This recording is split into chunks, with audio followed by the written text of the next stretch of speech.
Hi, welcome to ArtShow. I'm Craig Stover, and today I have with me Melissa Haims. Hi, Melissa, how are you? Hey Craig, I'm well. How are you? Great. Good. So, I wanted to start off like I normally do, showing a little bit of your work so people get an idea of the kind of things that you do. And so I went to your website and scoured it, and I selected some really, to Yeah. me, are some really fun pieces. Can you tell me about this piece? Well, yes, this is actually one of the my most favorite projects I ever worked on. It is it was created between 2017 and 2018 and then rolled into 2019. So multi-year project. Took me about a year and a half to make. And the project was called SAG, Mm-hmm.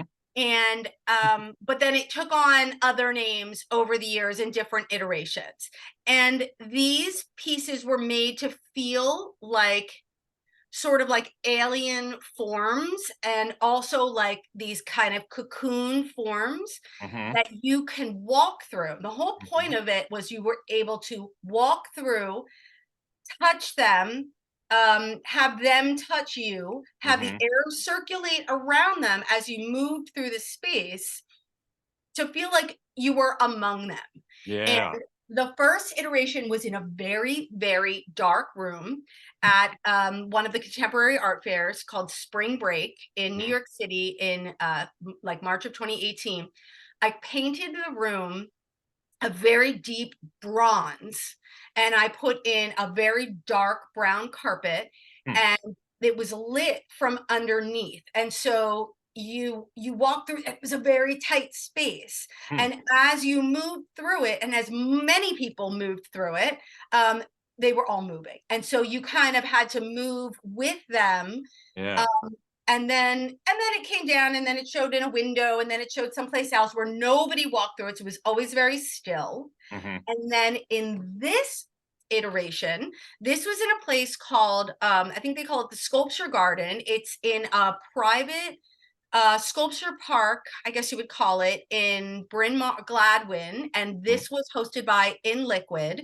Mm-hmm. And I was able to hang them in this beautiful tree, and Mm-hmm. you could walk underneath them. So they're hung so high that you Mm-hmm. actually can't touch them. Oh, wow. Oh, Oh, it's a well, little different on the perspective hold then. on. I am 5 feet tall. So if I raised my hand above my head on my tippy toes, I could not touch them.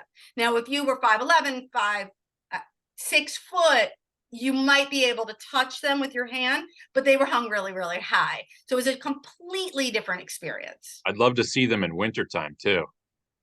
I don't think I ever hung them in winter, but oh gosh, this is a fantastic. So this was actually a precursor to those pieces. So those Okay. pieces were actually filled with recycled materials, and with a cast resin, like a poly resin interior. So they were hard. And Mm-hmm. they were stuffed. Like I said, some of them were stuffed with recycled post-consumer post-consumer Mm-hmm. pre what's that line, pre-industrial, post-industrial, pre-consumer waste, so it's all clean. Okay. Now so they were structurally hard and very, very light, which is how I got to hang them. This piece is called Offering, Mm-hmm. first created in 2013 to memorialize my best friend who was killed by a drunk driver. And she was Buddhist. And after she died, this was 11 years ago, after she died, I went to all of the places that she loved and lived around the country. And I was trying to capture her. I was trying to find her, and I was trying to get her back. And I went to this place in Massachusetts called Kripalu, and it's a meditation, yoga, wellness place. And I I went to all the places that she went to there, and people leave offerings Mm-hmm. at deities there. So stones, pennies, a flower, bread, whatever they leave is their offering. And I started, the very teeny ones on the front are actual rocks. And I started to crochet around them. And that was the beginning of my offering. Celebrate the victorious life of Melissa Benner. And so those pieces, I made 1,000 of those pieces over the years. This was shown in 2015 at Pulse Fair in Manhattan. And I believe I actually was nominated. I think I was nominated for like I don't know, Emerging Artist Award for some. I was nominated. I didn't win, but still. So these pieces get up to not quite the same size as the piece you just showed, but they're big. They're big, they're boulder. Like they go from teeny tiny actual stones to these boulder-like pieces, and they're dense and they're heavy, and you can kind of manipulate them and throw them around, and you can really get in there, and you can play with them, but you can experience them. So experiential, tactile things like this are really what is my wheelhouse. That's really, I love this. Damn. I love the story behind this. I mean, I love the way it connects, and you know, no pun intended. I do have a soft spot for these because this is what we showed at Allen's Late. So, oh my gosh, we saw that at Allen's Late. I forgot. That was a great show. Yeah, I really liked it. So this one, I just love the personal nature of it. It's very close. It really it forces the viewer to come in and really check out the detail. I really like that piece. It's very small. Yeah. Very small. It was from a series, again, a multi-year series, and they're called Bombshells. They used to be, they're bombshells. This one in particular, there were only very few of these made that had was constructed as a part of this maple block. So I love the juxtaposition between this hard, sharp object and like the soft kind of manipulable, this tactile thing that is meant to represent the pit in your stomach. Yeah. So it's made there. Oh, and here they are at the high. Right. This is the gallery at Rowan University. Mary Salvante curated this show of my work. God, it was so much fun. And there's the one with the block, and there's the one on the spider mount. Like I said, they're made with again post-industrial pre-consumer waste. So there's old leather, there's cassette tapes, there's fabric, there's yarn, they're crocheted, they're cinched, they're quilted, they're pulled. Again, the knot in your stomach. This one, I haven't seen these before, and I found these on your website, and I thought they were fantastic. They are so much fun. Again, made for a fair. I think it was spring break. It was the last fair. So I've been on the contemporary art fair circuit since about 2011. So Miami, the satellite shows around Art Basel mostly. This was done for another show, another fair in New York. And there was a whole series of these, and they were reversible. Yeah. So much fun. Okay. Have you ever awarded anybody one of these? I could. And what do you have to do to get an award? Yeah, right. You got to be something really great or something awful. You have to be a third place asshole, which is actually what that first purple one is. But the thing about these is that they're reversible. So the blue one in the front, I can't see if it says winner or loser, but so that one says loser. If you turn around, it says winner. So depending upon how you're feeling, right? I like it. Yeah. Oh, you're just pulling out all the faves, Craig. Yeah, I know. This was one of my most recent pieces. It hangs in the home of a beautiful couple in New Jersey, who I was so happy that they chose to bring it into their home. Great piece. It's what? It's a great piece. A great piece. It's 8 feet long and 4 feet wide, maybe. 3 feet wide, 8 feet long. And it's called Cascade.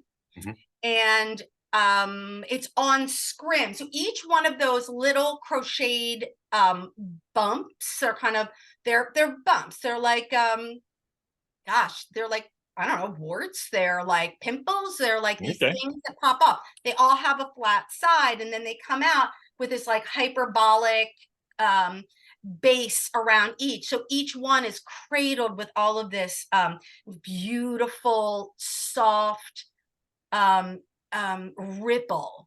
Mm-hmm. And that piece actually took 3 years to make. Was it commissioned? It was not commissioned.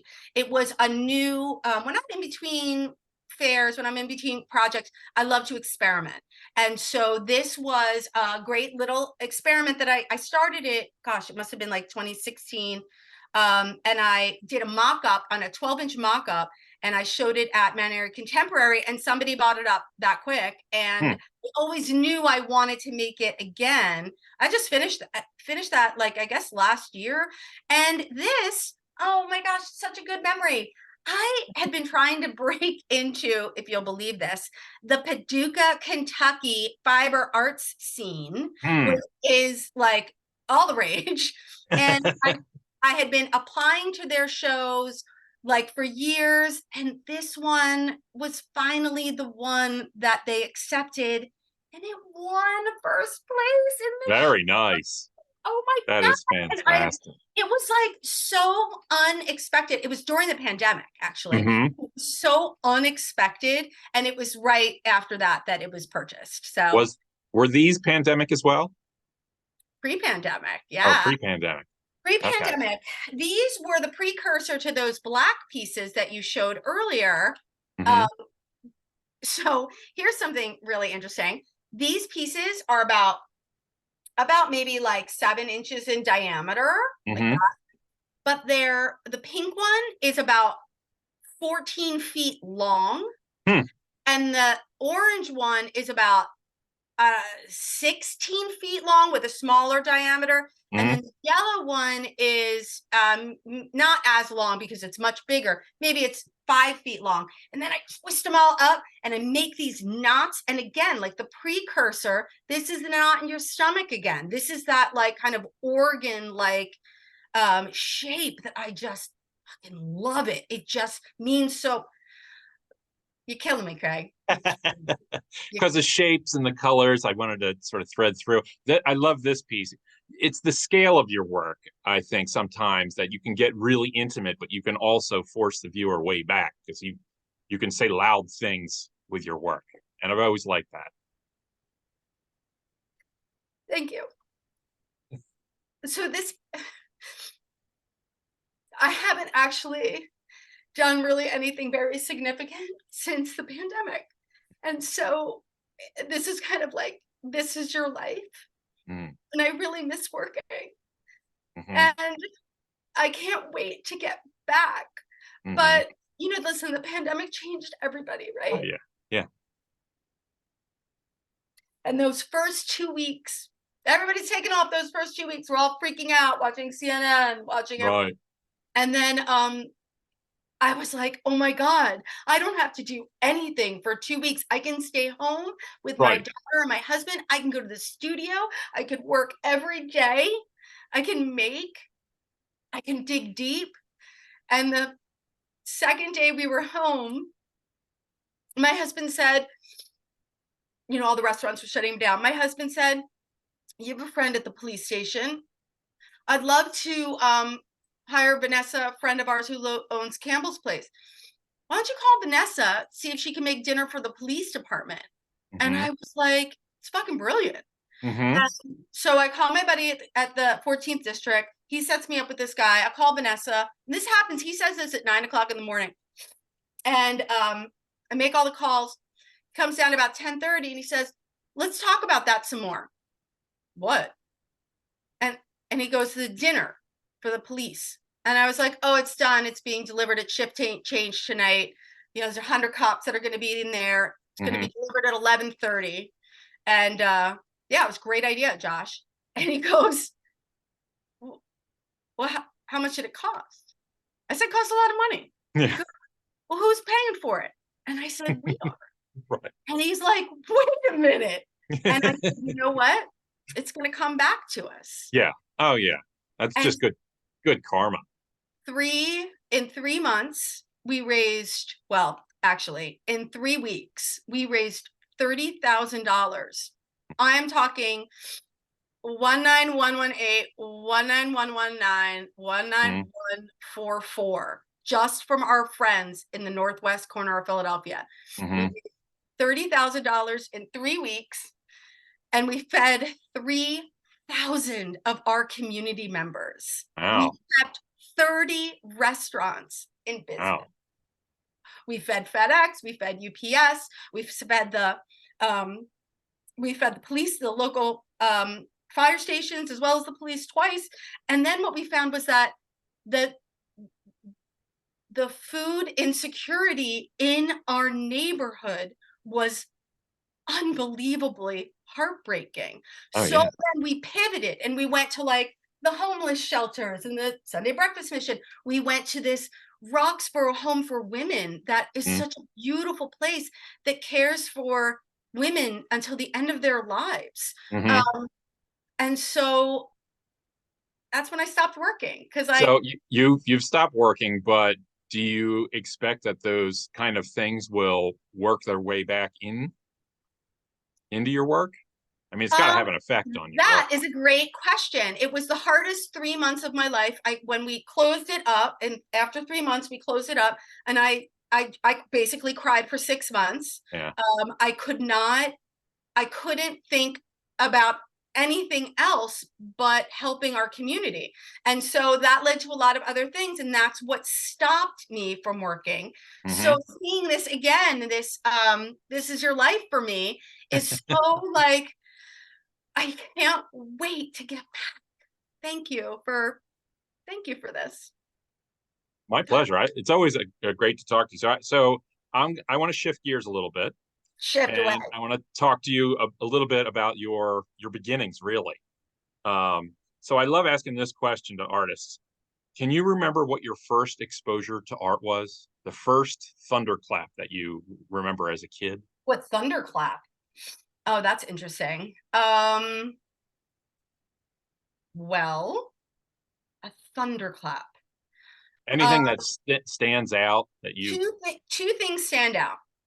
The first one is that I grew up in a big family, Mhm. and my oldest sister is 18 years older than I am, Mm. and she went to um, PCA. Is that what Mhm. it was called before it was UArts? Yep. Yep. PCA, and she was a painter, and she was her work was so beautiful. We lived with it in our home, and one of the pieces that I grew up around was her portraiture Mm. of me as a baby. Mm. 4 line drawings, I think it was. They were Mhm. framed in our living room, and she had this one painting at the top of the stairs. God, I'll never forget it. It was like, I don't know, it was a fruit, it was organic, it was pastel, but not like Pinkie Pie Pony pastel. It Mhm. was plum and peach and yellow, but like an ochre. And so that's probably the first thing I remember. But Mhm. then I focused on art in high school. I was a terrible student, but Mhm. I still correspond with my art teacher, Sister Kathleen Fox. And then I went to Parsons, and I studied in a bunch of different places. But this one project, this is probably the thunderclap, actually. Mhm. I made my first quilt Mhm. out of materials my mother had quilted briefly, but she made all of our clothes. And so Mhm. it was all of those scrap fabrics that she never threw away. It was a twin bed size quilt, and it had all of this crazy mix of fabrics. But then I had panels where I took photographs of the space. We had a house on the river. It was my grandparents' farm and house. We had a pool, and we rode dirt bikes, and we had boats, and we had a Mhm. rope going into the river. It was an amazing place to grow up. So I had all these photographs of the river, and I did this. This is like 1990. So I was Mhm. like laying them down on fabric, dousing them with lighter fluid, hitting them with a spoon, a wooden spoon, and transferring the photos onto this fabric. I sewed it all together and I threw it on my bed, and I thought, this is what I have to do. It sounds like that was the first piece of your artistic career. You know what? It probably was. Yeah. God, I hope I still have it. But wait, can you jump back to those pictures for a sec and go to that one where I started to cry with the quilt on the ground? Is that possible? Yeah, no problem. Because that makes a really okay. So this piece, it's called Rocky Road, and it was finished for a show about Gee's Bend at Swarthmore College. Yep. And it was a show of local artists creating quilts. I remember. Oh, you remember that? Yeah. Oh, in conjunction with actual Gee's Bend quilts. So I was 19, I think, when I made that first quilt that I was telling you about.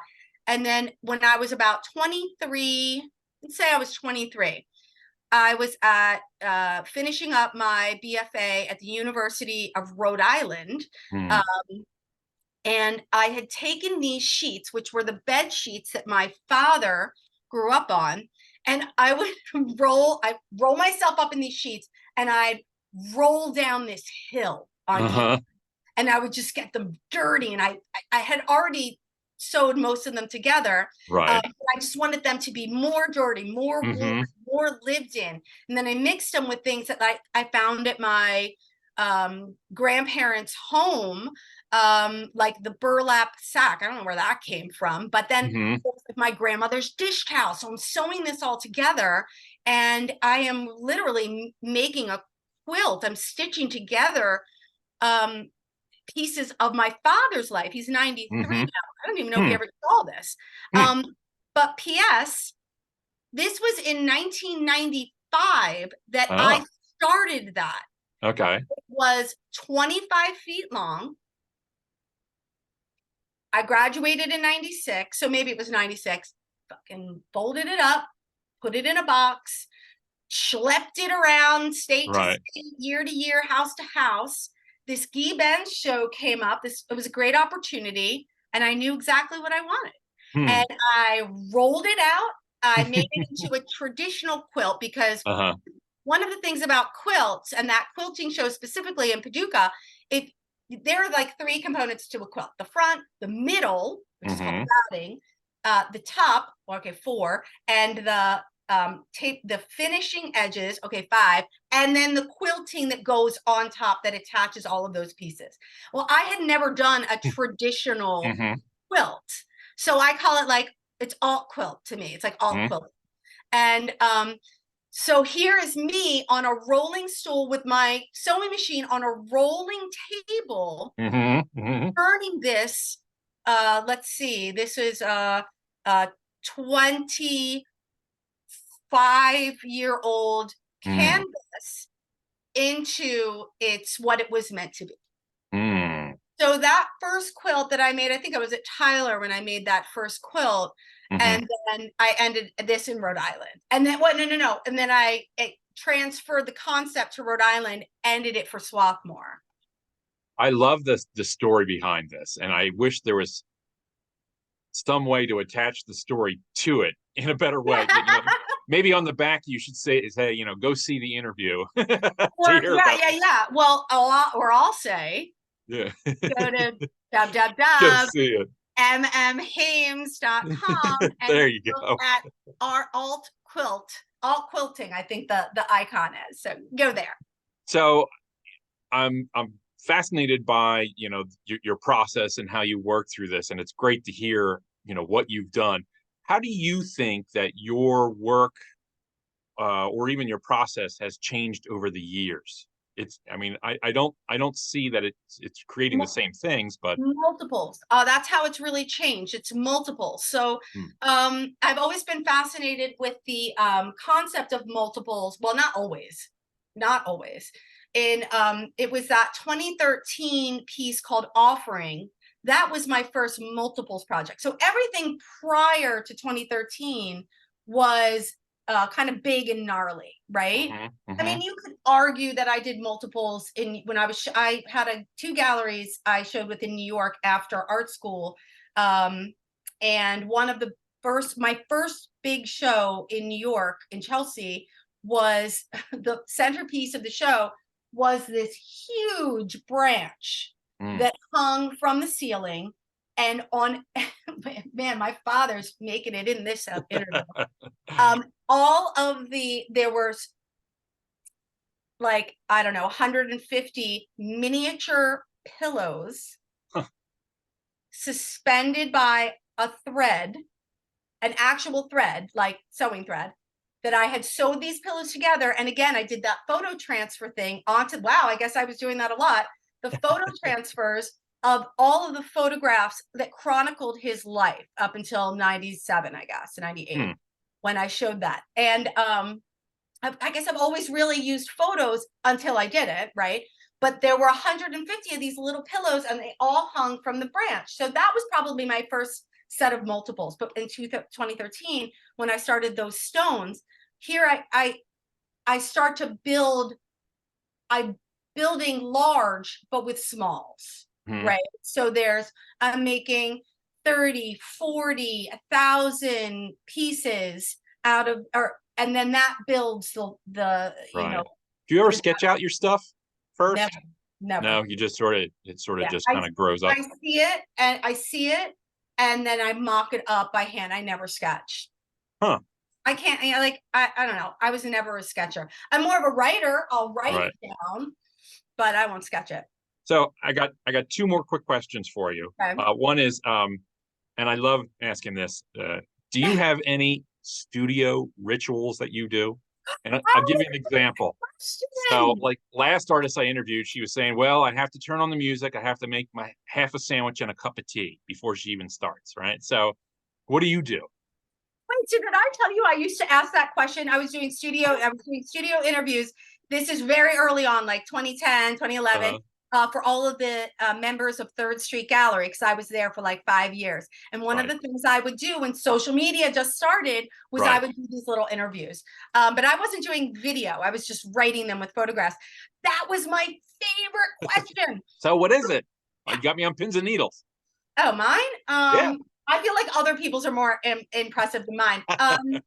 My first thing I go in is I clean up, because when I leave the studio, I leave it like a bucket. I'm like Pigpen in the studio. I'm like the Swedish chef. I'm just drop everything. I throw everything on the floor. I'm a fucking mess. And then when I walk in the next day, I evaluate, and then I start putting things away, and then I sweep the floors, and I put everything. So you need a clean studio space. I need a clean space. Yeah. I need a clean space. I'm incredibly organized. I would imagine so. Clear boxes, floor to ceiling labeled. You have to be. So we have time for just my last question. This is the stumper question that I do, just because some people can answer it right away and some people it freezes them up.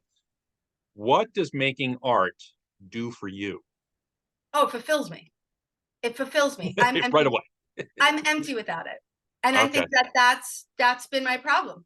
I've really been stuck since the pandemic. I mean, you're pretty much the first person, you're not the first person I've told about this, but this is the first time I'm going public with it. Yeah.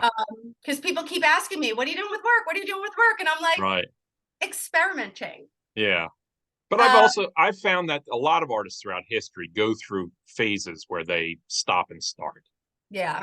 I mean, it's only the people that are absolutely crazy that go all the way through. You need breathing room. And I found for myself, when I do stop for a while and start back up again, the work changes so dramatically. I love that, because I have fresh ideas and whatnot. Yeah. So I'm going to be really curious. I think we need a part 2 when you start back up again. I'm happy to. I've been curating for the last 5 years, and it's not as fulfilling. It's fun and it's engaging and exciting, but it doesn't fulfill me. So I just stopped. I retired from curating. Well, I want to thank you so much for doing the interview with me today. I really appreciate it. It's always such a pleasure talking with you. Always a pleasure. So much fun talking to you. I also want to thank everybody who tuned in. Thank you very much. Please make sure to like and subscribe so I can keep doing these. I really appreciate it. You'll see the button somewhere on YouTube. But thanks again, Melissa, and have a great time until I see you next time. Can't wait to see you again, Craig. Bye bye. Bye.